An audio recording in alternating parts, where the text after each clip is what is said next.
সবকিছু হেরে গেছি আমি। আমার রাজত্ব, আমার সেনা, আমার মহল, সবকিছু। আমার মনে হয় এই খেলাটাকে এখানেই শেষ করে দেওয়া উচিত। তোমার কাছে বাজি রাখার জন্য এখন তো আর কিছু বাকি নেই দুর্যোধন।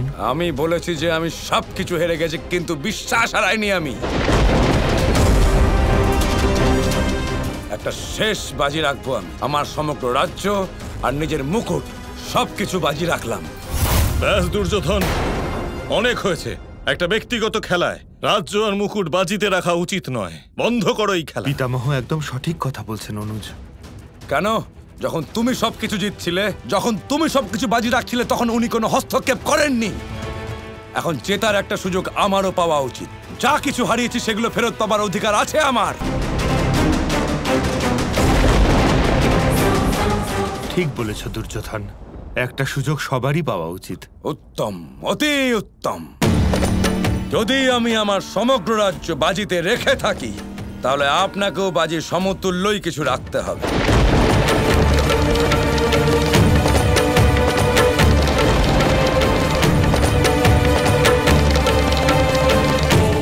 কি হলো ভ্রাতা যুধিষ্ঠির? রাজসযজ্ঞ করে সম্রাট উপাধি লাভ করা যুধিষ্ঠির আজ ভীত হয়ে গেলেন।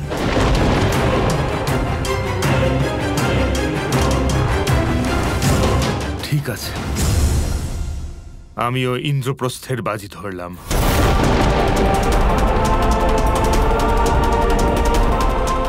আর তার সাথে সাথে যা কিছু দুর্যোধনের থেকে জিতেছি সেই সব কিছু বাজি ধরলাম।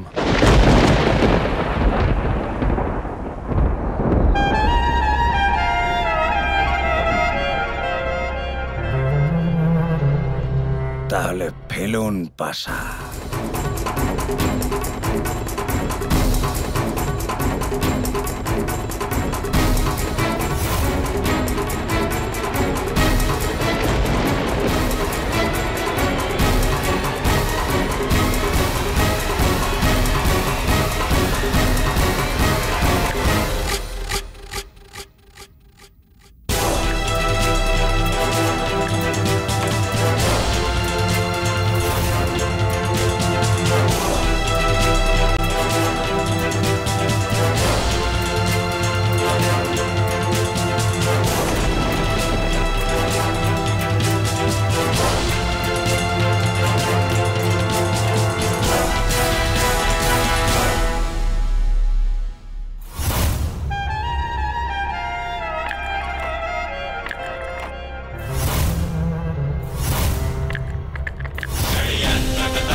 বারো।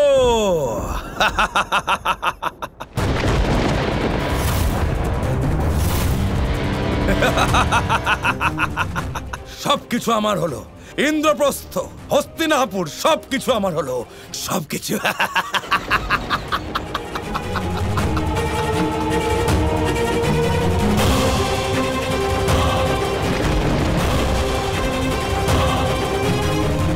কৃষ্ণ, হস্তক্ষেপ করো। খেলা এখন আর নির্মল নেই। এই খেলা প্রেমের নয়, পতনের দিকে যাচ্ছে। যখন বিনাশ নিকটে আসে রাধা, তখন সর্বপ্রথম মানুষের বিবেকই লোপ পায়। এটা যুধিষ্ঠিরের কর্ম ছিল, যাতে ও এই খেলাকে নিজের সম্মানের বিষয় না ভেবে বসে। যুধিষ্ঠির নীতি দিয়ে ভাবল না। এবার যদি আমি হস্তক্ষেপ করি, তাহলে নিয়তি পাল্টে যাবে রাধা। তাহলে এবার কি করবে কৃষ্ণ? শুধু অপেক্ষা করব, কারণ এটাই হলো আমার ধর্ম। আর যাকে আমি কথা দিয়েছি তাকে আমি রক্ষা করব, কারণ এটাই হলো আমার কর্ম। দুর্যোধন, এটা অনুচিত হচ্ছে। এই খেলা কিছুতেই পাণ্ডবদের ভাগ্য নির্ণায়ক হতে পারে না। এটা হলো কাপুরুষতা দুর্যোধন। খেলার জয় পরাজয় দ্বারা ন্যায় সম্ভব নয়। যুদ্ধ আর দূত একই সমান হয়, আর যুদ্ধের মতো দূত ও ভাগ্যের নির্ণায়ক হয়। পাণ্ডবেরা এই দুটো ক্রীড়া নিজের ইচ্ছানুসারে খেলেছে, আর যা কিছু তারা বাজিতে হেরেছে তার জন্য তাদেরকে কেউ বাধ্য করেনি। তাহলে আপনারা সবাই এই হার দেখে ভয় পাচ্ছেন কেন? পাণ্ডবেরা যা কিছু হেরেছে আজ থেকে সেই সব আমার।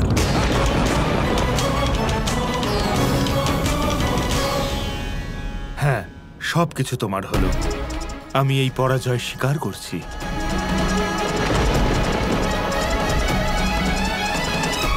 এবার আমাকে অনুমতি দিন।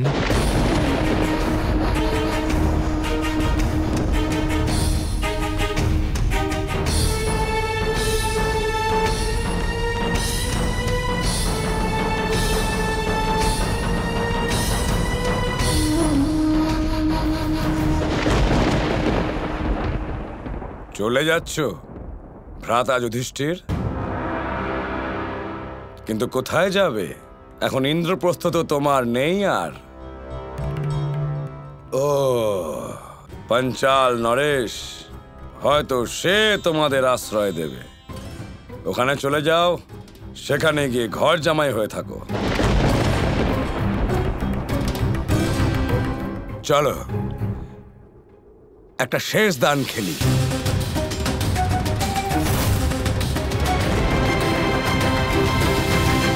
কিন্তু আমার কাছে তো আর কিছুই নেই বাজি রাখার মতো।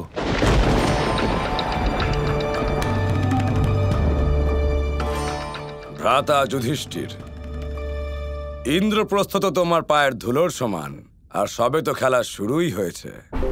তোমার কাছে অনেক কিছু আছে বাজি রাখার জন্য। তোমার কাছে একটা নয়, 5টা রত্ন আছে বাজিতে রাখার জন্য। সেই 5টা রত্ন যে সমগ্র দুনিয়া জিততে পারে। বলো, তাদের মধ্যে কোনো একজন রত্নকে বাজিতে রাখবে? আমি কথা দিচ্ছি, তুমি যা যা কিছু হেরেছো আমি সব কিছু তোমাকে ফেরত দিয়ে দেব। কোন 5 রত্নের কথা বলছো তুমি? আপনার ভ্রাতা, কোনো এক ভ্রাতাকে বাজিতে রাখুন।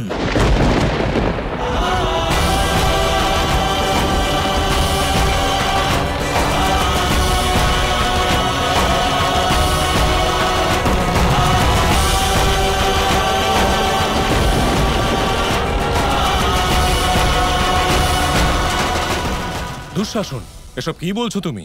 বন্ধু কর্ণ, দুঃশাসন একদম সঠিক বলছে। একজন ভাইয়ের ওপরই একজন ভাইয়ের অধিকার থাকে, আর তুমি আমার বন্ধু। তোমার উচিত আমার পক্ষ নেওয়া, পাণ্ডবদের পক্ষ নয়। তাহলে বলো সম্রাট যুধিষ্ঠির, রাখবে নাকি একজন ভাইকে বাজিতে?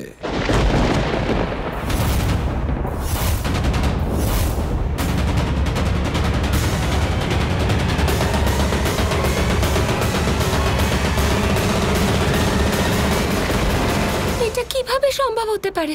ভাইদের মধ্যে সম্পর্ক হলো সংসারের সব থেকে বড় প্রেমের উদাহরণ। কোথায় ভরত রামের জন্য সমস্ত রাজ্য ত্যাগ করেছিলেন, ভ্রাতৃত্বকে সর্বোচ্চ সম্মান দিয়েছিলেন, আর এখানে নিজেদের ভাইকে দূতে বাজিতে রাখার কথা বলছেন এনারা। অনর্থ হচ্ছে। এটা অর্থ না অনর্থ, সেটার নির্ণয় শুধুমাত্র যুধিষ্ঠির করবে, আর কেউ না।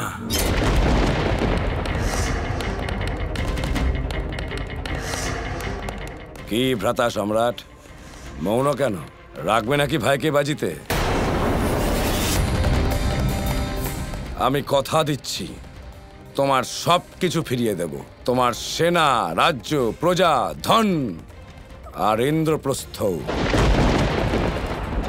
সব কিছু ফেরত দেবো আমি। একটা শেষ দান।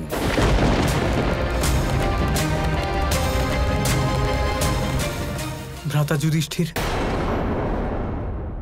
অনেক কষ্ট করে আমরা ইন্দ্রপ্রস্থ বানিয়েছিলাম। দুর্যোধনকে দেবার থেকে ভালো আপনি আমাকে বাজি ধরুন।